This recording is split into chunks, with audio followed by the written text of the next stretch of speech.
Assalamu alaikum everyone and welcome to week 4 of the H Report. 8 p.m. we have Sabr vs Shukr. Sabr tied Rida last week 3-3. Adil Awan had a solid 2-point game, one of the reasons that Sabr was able to lock in the tie against Rida. Impressively, outside of the GMs Sadat Malik and Adil Awan, the two players listed as defense on the team are leading the charge in points for Sabr. Not only will the team be bringing the offensive explosiveness that they have all season thus far, but then other teams will have to be looking after the playmaking abilities of the defensive unit that Sabr has.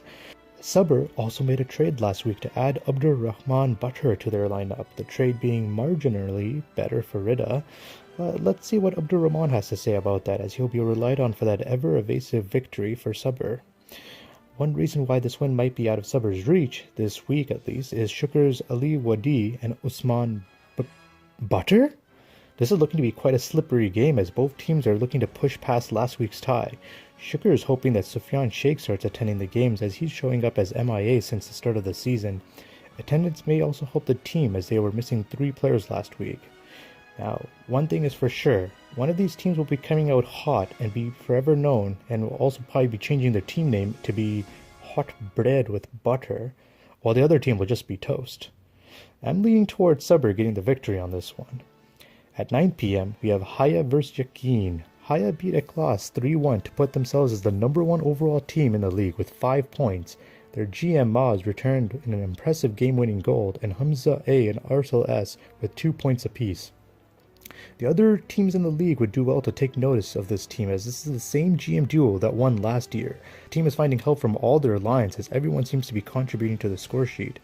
Not much else to say about them, except the other teams should be prepared to test their chances at winning the Iceland Cup when they face off against Haya. Yaqeen, on the other hand, lost to Ihsan 4-1, which was a huge upset since they were the favorites going into the match. Their impressive win last week had many people thinking that they would dominate their way all the way to the playoffs, but collapsed last week, so it's putting everyone on edge. The team looked to be out of shape, but then again, round is technically a shape.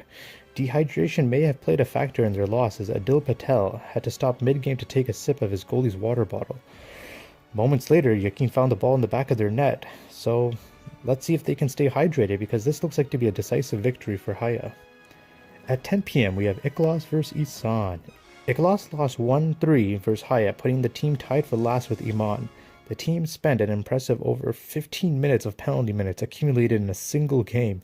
Most teams don't accomplish that in an entire season, but Ikhlas willed themselves to be the first in something, which is great if your goal is to be last in the league. Oh, we also seem to have live footage of what appears to be Ikhlas' team talking to the referee. Mr. Official, can I talk to you for a second? Back off, coach, if you want to stay in this game. And naturally, that player did not back off, which resulted in a 4 minutes penalty. Ihsan won 4-1 vs Yaqeen. Ajmal with 3 points and Imran with 2 points definitely led the charge in that game. Razi and Mo, the GMs of the team, with 2 points apiece each in that game. An impressive feat given that they were missing 5 players in their lineup. This will be an important game for Ihsan, as it will be the first cross-division game that they will be playing, and giving them a sense of their skill level versus the rest of the league. The team is well known for their passionate speeches that their GMs have been given throughout the game, so...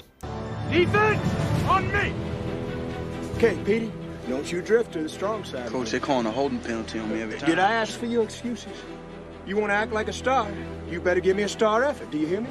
With that said, they should be able to put a pressure on Ikhlas and come out of this game with the W. 11 p.m, Rida vs Iman. Rida tied Sabr 3-3. Rida was able to secure a tie game while missing 5 of their players against Sabr. Huzaifa Punchbaya was an elite sniper, as both of his goals came from the blue line. Rahman Rana also came out of the game with his first 2 points. Impressive, as he got the primary assist on 2 of the goals. Saqib Kokar was also able to net 2 assists, but also took a high sticking penalty.